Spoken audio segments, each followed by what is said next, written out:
Good Okay. morning. Okay. Good morning. And so, Julieta, I Mhm. guess, yeah, what was your day like? Anything exciting? Any more research? News about Oh, no, earthquakes? no.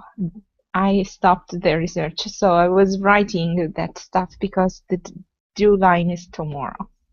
Ooh, the deadline or the due date. Deadline? Due day. Hmm. Okay. It's Uh, tomorrow.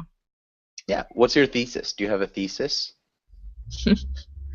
Yes, I was talking about the various stakeholders. Uh, hmm, is it true? Is it right, the word? Stakeholder? Hmm. Yes.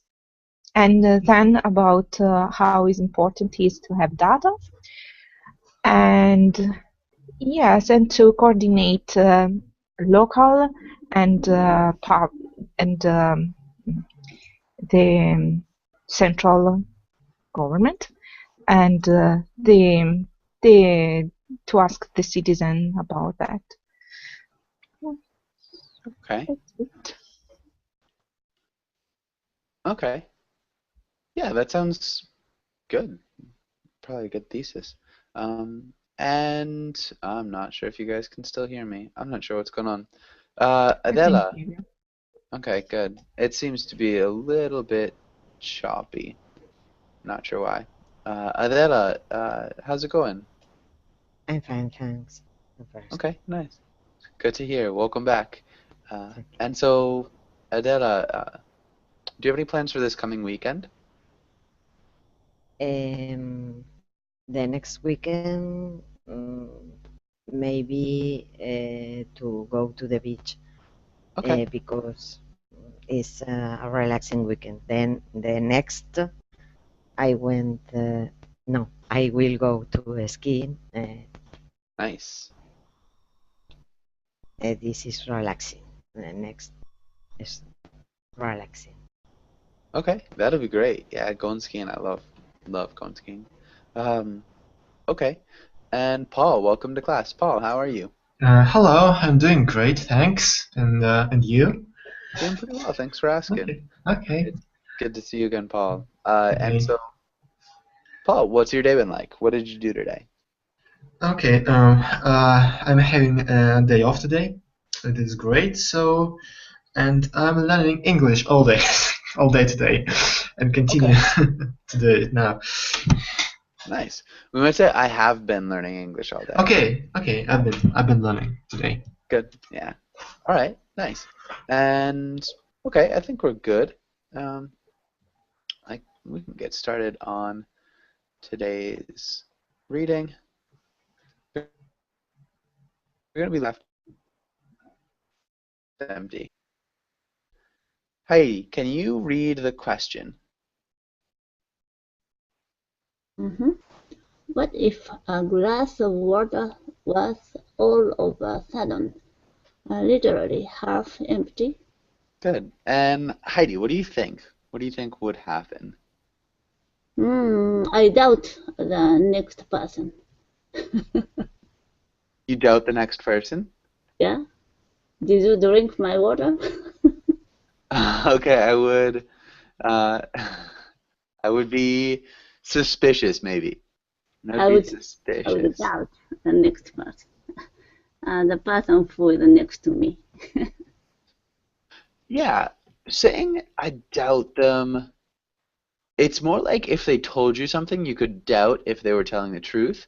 But if you were suspicious that they drank your water, we would be Okay. suspicious. I would be suspicious Uh-huh. of the person who is next to me. Good. All right, so that's a pretty good answer. What about you, Julieta? What do you think would happen if a glass of water was literally half empty?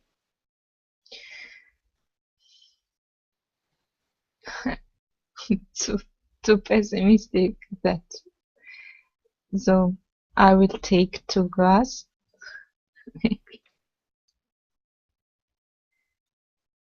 I think I missed that.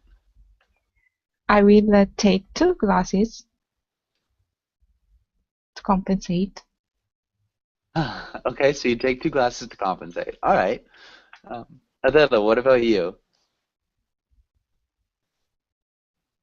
Maybe one person say is half empty, or the opposite, half full, because it depends to the person watch see the water. I Yeah. think it's an expression. So it's about Pessimistic half empty and optimistic half full. so yeah, perspective. Yes. Yeah. And all right, maybe Paul. What do you think would happen? I'm not sure, but in this situation, I would take this glass, half empty glass of water, and drink the rest, Okay. in order to prevent someone else to drink it. In order to prevent somebody else From drinking. Yes. Sorry. We lost. Okay. Connection problem, so let's wait for him to reconnect.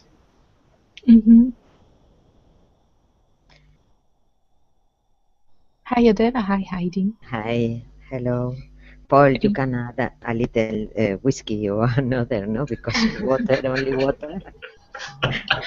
Okay, yes, I thought about it. If the liquid in that glass is tasty, so I would drink it right away. Maybe. Yes. So it's a little joke, of course.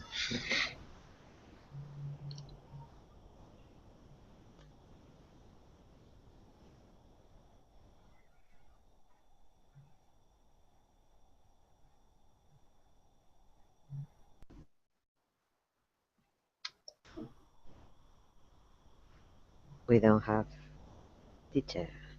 It's missing. Ah, Okay. okay.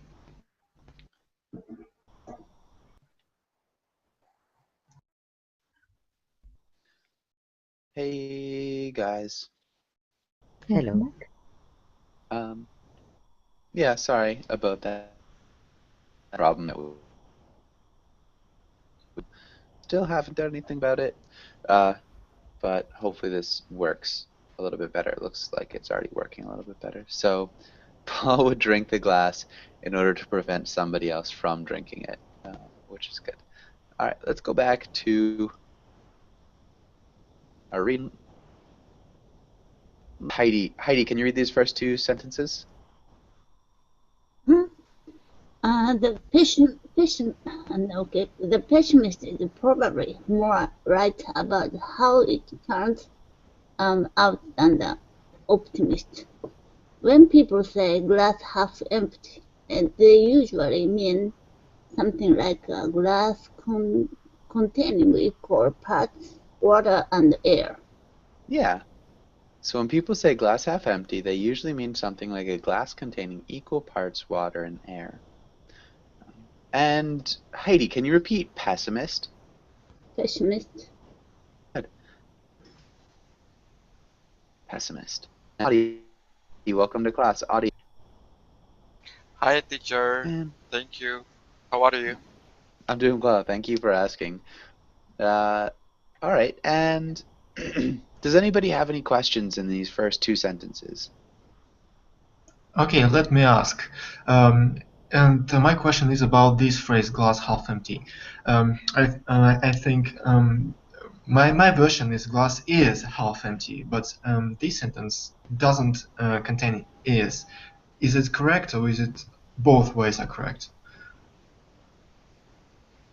Ooh,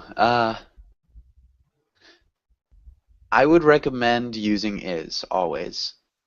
Okay, so glass is half empty.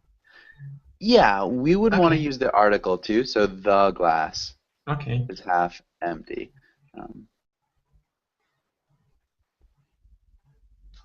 Yeah, Okay. I would recommend that. This is correct in the context in which he's using it, but it's a little bit trickier. It's easier just to say the glass is half empty or the glass is half full. So it's like a set phrase or something? It's like a what? Like a catchphrase, maybe. Set phrase. Like a set phrase? Yes. Yeah. Okay. Yeah. When people say glass half empty. So just the phrase. All right, good. And let's have Giulietta, can you read the comic? Optimist. Oh, water. I bet we'll get to drink it. Pessimist.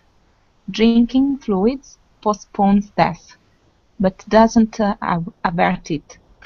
Good. What's happening here, Giulietta? The two persons are in front of a glass half empty or glass half full. The optimistic he can see the water inside, but the pessimistic is thinking to death. Thinking about death. About that. Good. And two people are in Two front. people, yeah. Yeah. Okay. Yeah, exactly. So, yeah, just talking about optimism and pessimism. Alera, can you read the next paragraph? Traditionally, the optimist sees the glass as half full, while the pessimist sees it as half empty. It has spawned a zillion joke variants. Example: the engineer sees a glass that twice as Nice. big as it need to be. The surrealist sees a giraffe, 18 necktie, etc. Necktie. Necktie. Surrealist. Surrealist.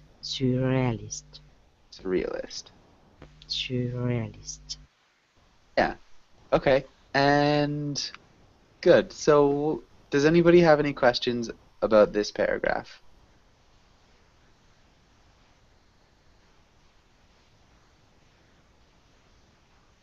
I don't understand about this has spawned a zillion joke variant. Okay. It's a good question. So, what does it mean to spawn?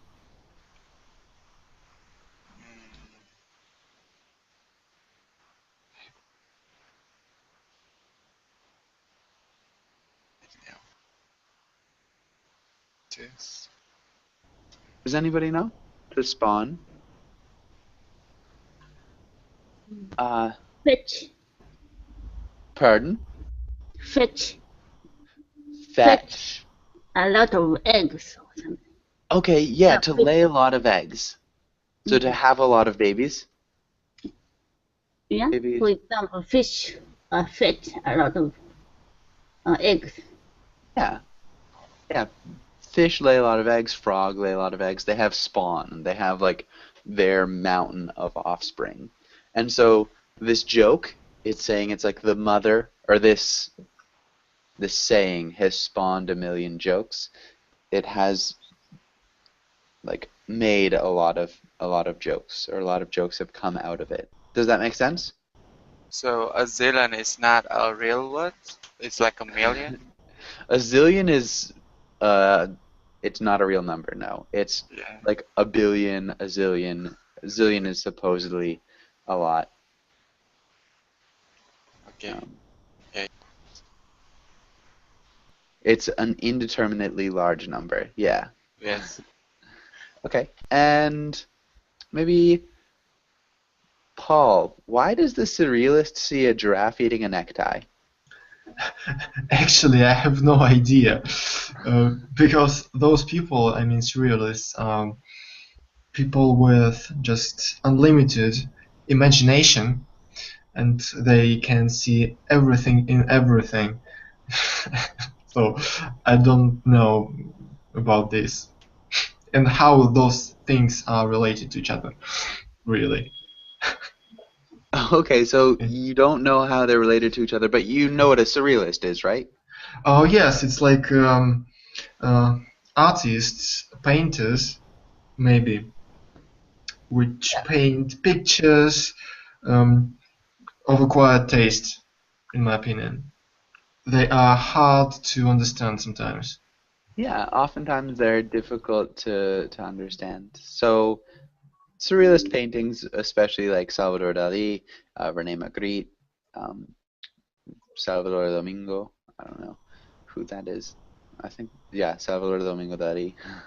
But yeah, those are all surrealist painters. And Ahmed, welcome to class. Ahmed, how are you doing? Hi, how are you? I'm fine. Okay, good. Good to hear. And let's have Paul. Can you read this next paragraph? Okay, but what if the empty half of the glass were actually empty? A vacuum. Even a vacuum arguably isn't truly empty, but that's a question for quantum semantics. Yeah, really good job with semantics and quantum Okay, too. Uh, actually, actually, yes. yeah. And so the enunciation here, what if the empty glass, or what if the empty half of the glass were actually empty? Because it's italicized, we really want to emphasize it. Yes, because it's not empty, the air in the second half. Exactly. Okay, good. And does anybody have any questions about this paragraph? Okay, what the meaning of the Kantian semantics? Okay. Can anybody kind of try to explain quantum semantics? I don't exactly know, but it's like a kind of science, physics. Quantum physics is pretty close, I think. Yeah. Yeah. And so when you're talking about semantics, it's like the small details of a certain field. Um, so yeah, semantics are like petty kind of things that are small details in something. It Mhm. is originally concerned with like language and logic. And so quantum, like quantum physics, it's dealing with particles generally. So very small particles is quantum physics. And so that's a question for the small details of this certain very specific field of science. Mhm. Okay. Okay, And I've got a question. yes. Please explain why in the first line of this paragraph they use were actually empty, but Okay. not was. Yes. Subjunctive. Okay. So because it's if, it's a conditional statement. If it were actually empty, then what? So when we're using the subjunctive, we actually use, or when we use the conditional here, we actually use the subjunctive instead of the simple past. Does that make sense? Okay. Yes, yes. So it's actually it looks like the first conditional. No, not first, second. Second conditional, yeah. But without second clause. Yes. Yes, so there's no Oh, then clause. okay. It makes sense. Okay, good. And let's have Audie. Can you read the next paragraph? Okay. The f- the fake will definitely not last long, but exactly what happens depends on a key question that nobody usually bothers to ask: which half is empty? Which is empty? Which half is empty? Which half is empty? Good. Definitely. Definitely. Definitely. Good. And I think you did a good job. Any questions here? Okay. Heidi, Uh, can you... Oh, what the go ahead. meaning of the bothers? Bothers. Okay. Um, does Argue anybody... No, it doesn't mean to argue.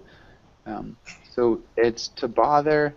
Um, to bet. not quite. Does anybody know what it means to bother? So maybe when nobody usually bothers to ask, it means they are too lazy to ask, or they are not interested enough Mm-hmm. to ask. Yeah, so that's what it means in this case. So the verb to bother is to annoy, to pester, or something along those lines. So if you're bothering somebody, you're annoying them. Mm-hmm. So if you don't bother to ask, you don't annoy yourself with the task of asking. So yeah, I don't take the time, the annoyance. I don't put up with whatever taking out the trash. So he didn't bother to take out the trash. So like he didn't annoy himself with the task of. But yeah, to bother is it's not even worth it. So you don't bother. Does that make sense? Yeah. Okay. Heidi, can you read the next paragraph sentence? For our scenario, we'll imagine 3 different half-empty glasses and follow what happens to them microsecond by microsecond. Yeah, and those are our 3 glasses. Good job with microsecond, Heidi. And scenario, that's a couple tough words. Julieta, can you read the next one? In the middle is the traditional air-water glass. On the right is a glass like the traditional one except the air is replaced by a vacuum. The glass on the left is half full of water and half empty, but it's the bottom half that's empty. Nice. Half full. Half full. Good. Yeah, you did a good job. And let's have Adela, can you read the next part? We'll imagine the vacuums appear at time equals 0. Equal 0. Time equal t equals 0. T And equals 0. yeah. And the For the next first, for yeah. the first handful of microseconds, nothing happens. On the time scale, when the air molecules are nearly stationary. Good. You did a good job. A couple small things. Microseconds. Microseconds. Yeah, microseconds. And molecules. Molecules. Yeah, molecules. Molecules. Okay. Good. Can you read that sentence one more time? For the first handful of microseconds, nothing happens. On this time scale, even the air molecules are nearly stationary. Nice. Good. And let's have Paul. Can you read the next part? Okay. For the most part, air molecules jiggle around at speeds of a few hundred meters per second. But at any given time, some happen to be moving faster than others. The fastest few are moving at over 1,000 meters per second. These are the first to drift into the vacuum in the glass on the right. Good. Yeah, you did a really good job with your pronunciation. Yeah, thanks. Nice job with jiggle. Does anybody have any questions so far?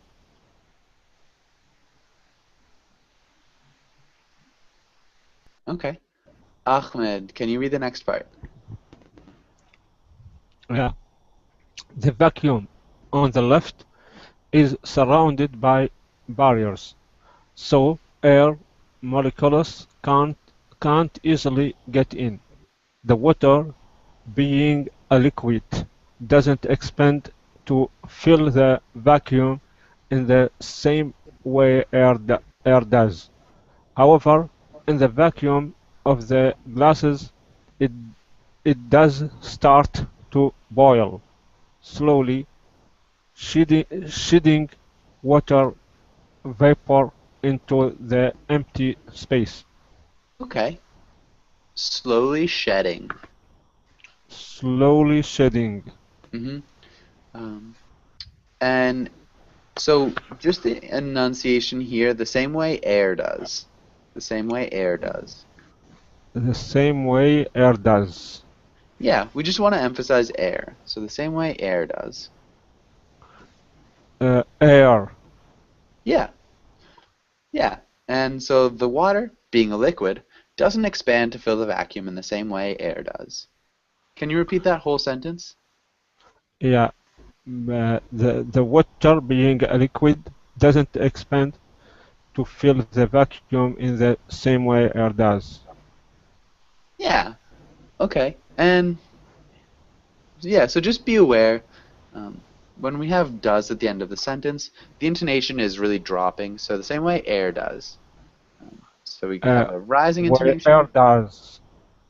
Yeah, that sounded good.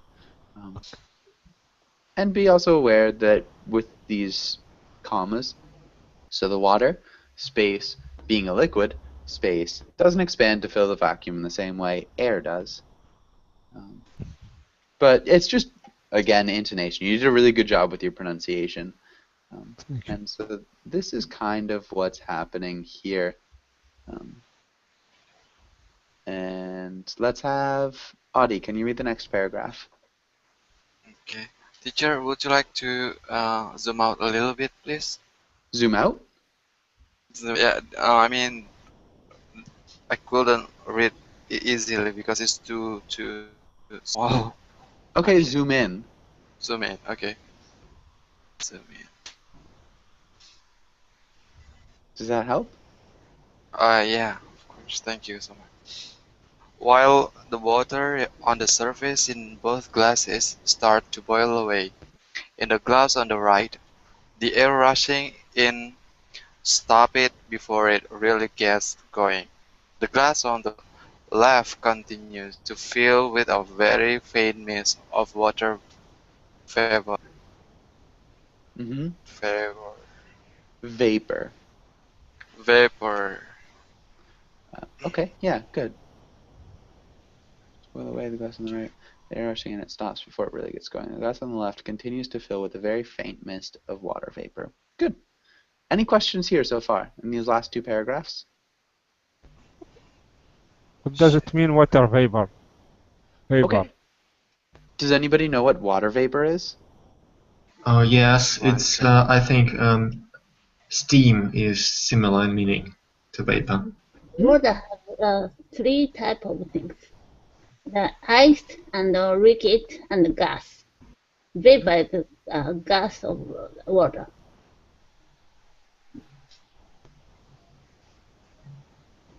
Yeah. So solid, liquid, and gas. And gas. It can take these three shape. Yep. Yes. Gas and liquid and ice, like hard one. Yeah. So solid, liquid, and gas. So matter has three states. How? Okay. It's easy to. Is it easy to understand that it's possible to go liquid and glass, but how about gas? How about vapor? We can't see the gas, but steam is different. Steam is small size of water. Still, it's water in the air, like smoke or something. So we can see that. But vapor, we can't see that. Yeah. Nice job. So water vapor is like gasified water.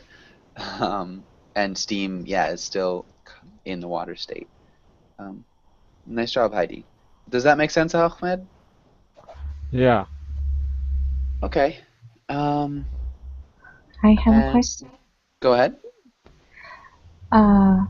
When they say in the glass on the right, the air rushing in stop it before it really gets going. Yeah, so because the water is boiling, so the water close to the vacuum begins to boil, but the air rushing in to this glass stops the water from actually really boiling. Oh, okay. We know that vacuum maybe this clean the place or like that, but what the meaning here in the vacuum? Is empty? Nothing. Empty. Yeah, the vacuum is emptiness. For example, you pack the food, then they remove the air with some machine, so it's vacuum. Vacuum packed, yeah. So when you remove for sure. And we're here. Okay, and I think we're with Heidi. Can you read this next paragraph? After a few hundred microseconds, the air rushing into the glass on the right field the vacuum completely and rams into the surface of the water, sending a pressure wave through the liquid. The sides of the glass bulge slightly, but they contain the pressure and do not break. A shock wave reverberate through the water and back into the air, joining the turbulence already there. Good, nice. You did a good job with reverberates. Can you repeat it one more time? Reverberates? Reverberate. Yeah, reverberates. Yeah, nice job. Good job with like completely microseconds. Did a good job with your pronunciation. Any questions here?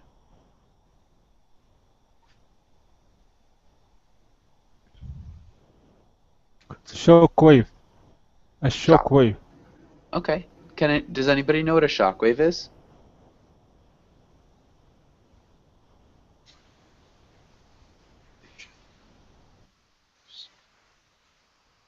I can explain. Sorry. Okay, don't be sorry at all. It's difficult. Mm-hmm. Yeah. And maybe anybody else? Is combined of two word, wave and shock. Mm-hmm. Yeah. Yes. Because I know each of them, but I don't know the whole meaning is what. For example, you hit the glass, the inside water has some waves. Yeah, exactly. So it's like ripples in water would be a shock wave. So the shock is the initial act, and the shock waves are like the reverberations of the act. For example, in an explosion. Mm-hmm. So in an explosion, you have different waves that go out from the shock. So from the initial area of impact, you have a shock wave. Does that make sense? Yeah. Okay. And yeah, so there are different waves in the shock that kind of go outward from the point of impact. So you see it in explosions, you can see it even in ripples in water. Those are shock waves. No, the air is the splash, move there. This is the shock, no, shock wave. Yeah. In an explosion, for example. Yeah. And also if you look at water, if you throw a rock into water, the ripples on the edge of the water are shock waves. Okay, but I think that's good. Juliette, I have a question. Yes. Runs into. Okay, good. What does runs into mean? Go inside, but I don't know. Go straight. Not go straight. It's the impact against something else. Would to be run into. So if you run into your friend, you can impact into your friend. We have a literal meaning for this and a non-literal meaning. So if you run into your friend downtown, it's like you happen to find him walking around downtown and you meet up unexpectedly. But if you literally run into him, you can actually walk together until you collide. And so, yeah, when we're talking about physics, if something runs into something else, it collides with something else. Does that make sense, Giulietta? Yes, but I have a problem. What is the spelling of the word in the third line? Which third? This third line? Yes. Rams into. So it's like to run, but it's much harder. So a ram is like a goat, a type of goat, and they they literally run into each other really hard. So they use their horns and they hit each other when they're mating. Have you ever seen a video of these creatures? Impact Yes. statement. Yeah. You can translate. Sorry. Yeah. So they. Are you Impact asking? or shock? Maybe. Yeah. You say that the same meaning? It's a Yeah, kind so- of goat that lives on the mountain, and Mhm, they it's like- hurt each other. Okay. yeah, they ram into each other, and so They if something ram. yeah, that's what we would say. They ram into each other, and so let's get like a look here. So these are rams; they're ramming into each other, like this right here, the rams, and yeah. So when we ram into something, we just hit it really hard. So it comes from those animals. Any other questions? Okay. Giulietta, can you read this next paragraph? The shock wave from the vacuum collapse takes about a millisecond to spread out through the other two glasses. The glass and the water both flex slightly as the wave passes through them. In a few more milliseconds, it reaches the humans' ear as a loud bang. The human's ears Humans' ears. and vacuum. Vacuum. Mm-hmm. Okay. And so we're still talking about the shockwave from this first glass going over here. Any questions here?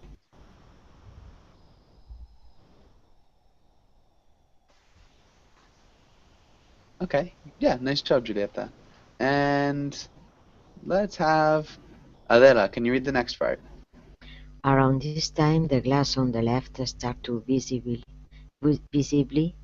lift into the air. Yeah, good. And you can read the next part. The air pressure is trying to squeeze the glass and water together. This is the force we think of as suction. The vacuum on the right didn't last long enough for the suction to lift the glass, but since air can't get into the vacuum on the left, the glass and the water begin to slide toward each other. Nice. Toward each other. Can you repeat slide toward each other? Slide toward each other. Mm-hmm. Okay. And Slide toward each other. good. So, any questions here?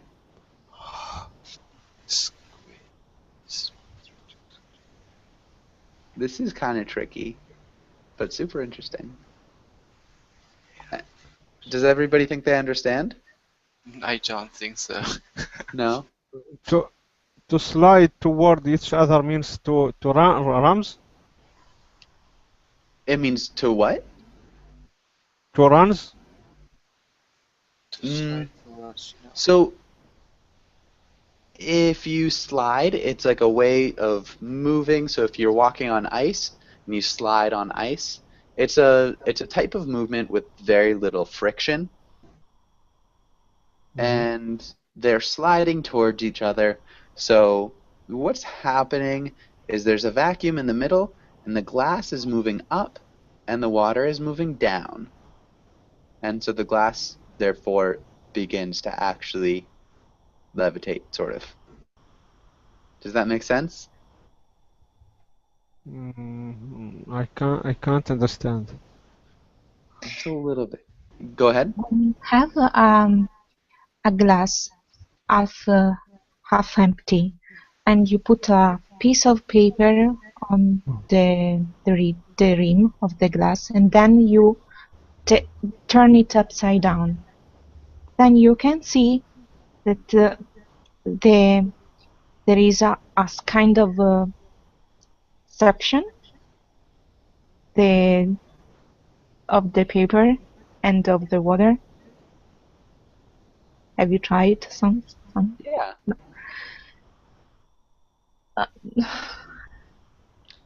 Yeah, this is similar. So this is just in the sense that we've got an actual vacuum and the water is kind of acting like the paper. And so Yes. there's this idea of suction, the water and the glass are being kind of sucked towards each other because of the air pressure. So because the air can't get into the glass, yeah, the air pressure is trying to squeeze the glass and the water together. It's a little bit tricky. Does anybody have any words that they need explained?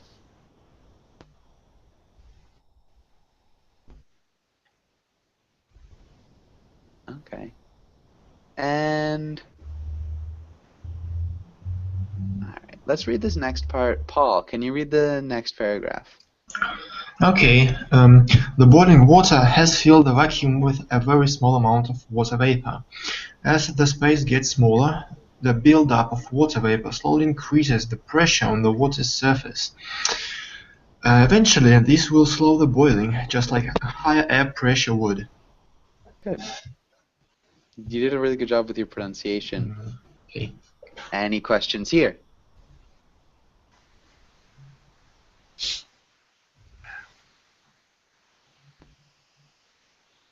All right. Okay.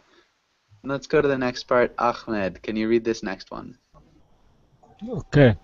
However, the glass and water are now moving too fast for the vapor buildup to matter.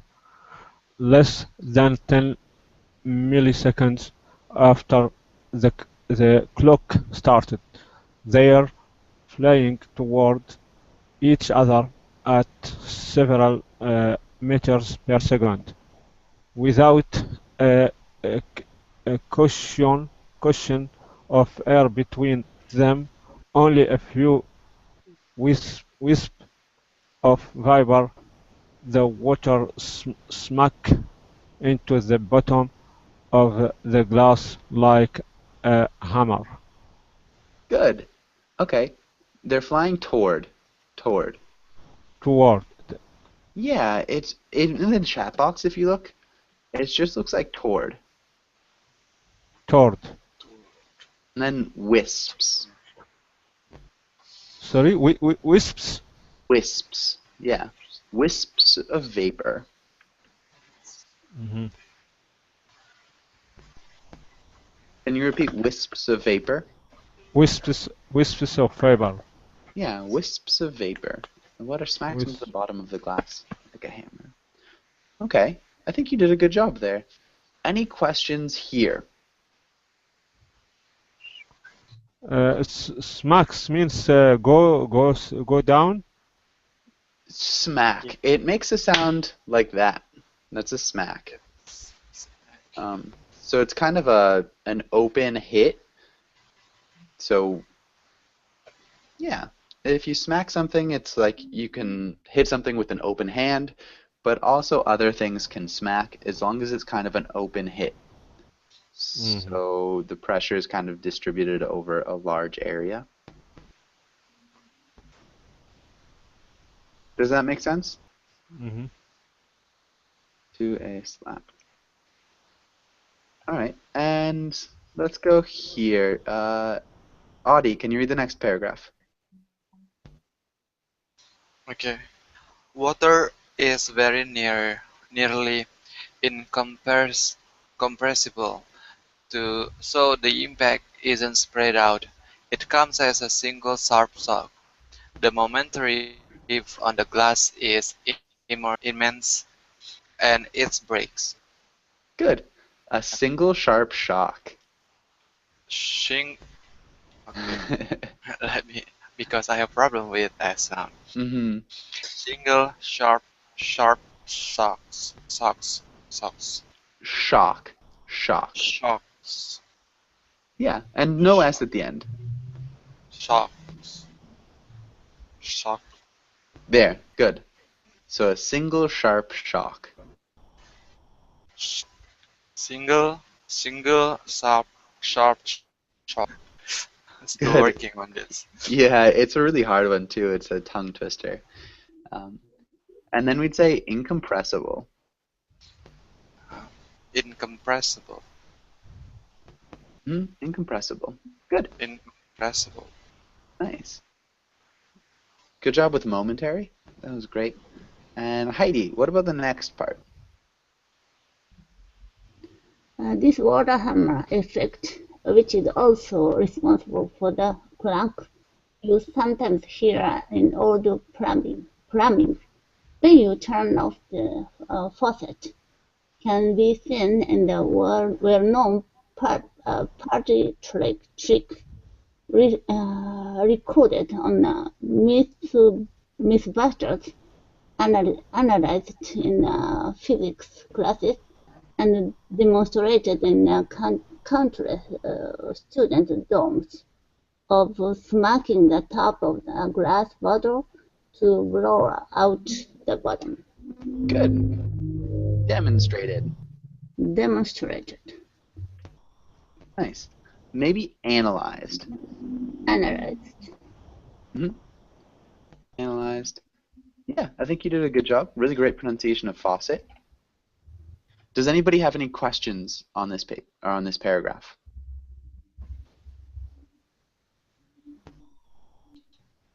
All right, and let's take a quick look at this video. Maybe not. That's kind of creepy. So maybe we can get a quick version of it. Probably right at the end. Maybe he's got it?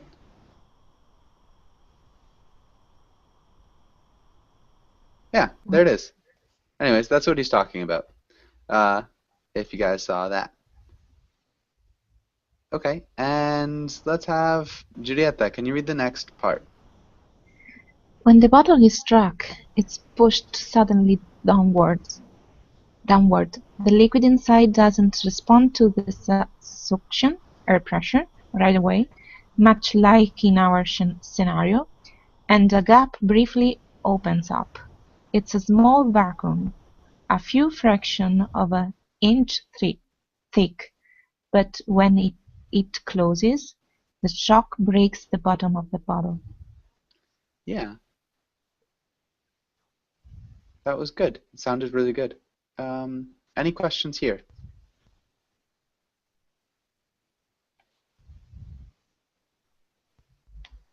Okay, and let's have Paul. Can you read the next paragraph? Okay, in our situation, the forces would be more than enough to destroy even the heaviest drinking glasses. Yeah, and this is at 20 milliseconds. And Paul, can you read the next part? Okay, the bottom is carried downward by the water and dunks against the table.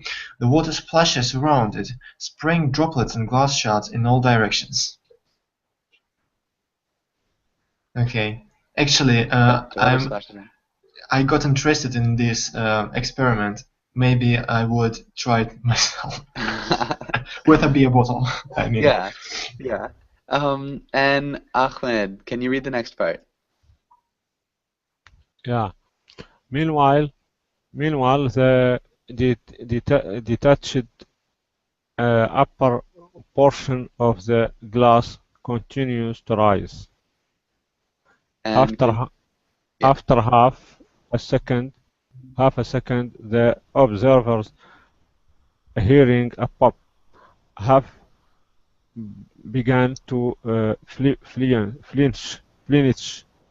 Their heads left involuntarily to follow the rising movement of the glass. Involuntarily.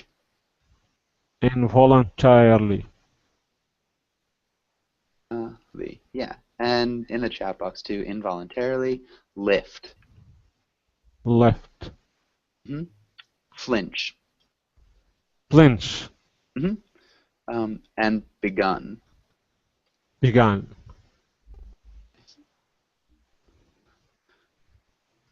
Okay, I think we're good. Does anybody have any questions here?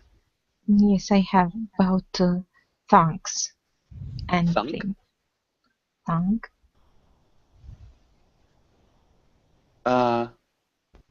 Oh, thunk. Thunk's against the table. So thunk is like a. Did you hear that? Mm-hmm. Yeah. So that's a thunk. It's just a noise. It's kind of onomatopoeia. So you got like thunk. Okay. Um, and what was the other one? Flinch? Flint. Okay. So it's like when somebody pretends that they're going to throw a ball at you. You flinch. Like, so you blink and you kind of move your head back. Mm-hmm. Yeah. So that's what a flinch is. Any other questions here?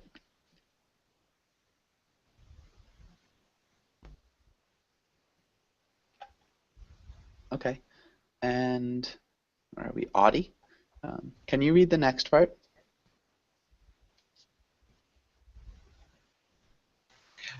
The glass has just enough speed to bang against the ceiling, breaking into fragments,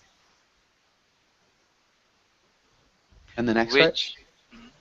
which their momentum now spent, return to the Can you read the comic? yeah. Hey, free glass! Ah, Good. And Heidi, can you read the next part? And the lesson, if the optimist says a glass is half full, and the optimist says the glass is half empty, the physicist ducks. Good. That sounded great. The optimist, the pessimist, the physicist. You did a really good job with that pronunciation. Okay, and yeah, so he's pouring water into his glass. Does anybody have any questions about anything that we learned about in today's class or in this little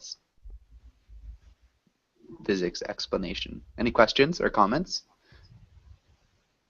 Oh, What yes. does physics? Sorry, it was a great lesson, and the topic is really interesting, but sometimes it's really hard to understand the physics of it. Yeah. Not the actual language, but the physics, I think. Yeah. Yeah, for sure. It's really difficult. On the bright side, it's kind of funny. So even if you don't quite understand the physics, it's still well written. Okay, and I like the joke about ducking. Yeah, It's really wise move. for sure. I am the physicist in that case. Yeah. And Giulietta, you had a comment as well? Yes, I didn't get the joke. Okay. So yeah, I mean, it's kind of a joke about what we've been learning about. So if, oh wow. If we're actually talking about if we're actually talking about if the glass is literally half empty, a physicist would duck in order to avoid broken glass. So he would, do you know what duck means? No. Ah, okay, so duck is get down. It's shouted out often if something is flying at you, or if you, need to avoid something. People will say duck. Does that make sense? Maybe. Yeah, so it pretty much would be to get under a table or something like that. I'm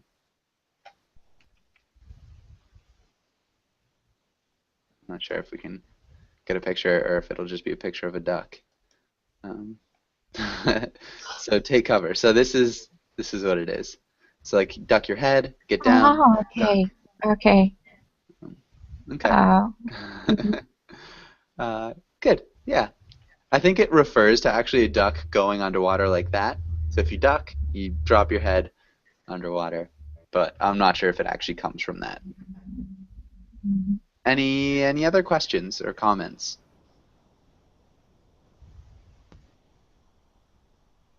Okay. And so we are just about out of time. Yeah, if you guys have any other questions, comments, feel free to stick around and ask. But if not, have a really good day. Thanks for coming in, and yeah, nice to see you guys. Thank Nice you. to see you. Bye bye. Thank you. Bye bye. Bye-bye. Bye. Bye. Okay, bye bye. Looking forward to seeing you on other lessons. Goodbye. So this is your last class for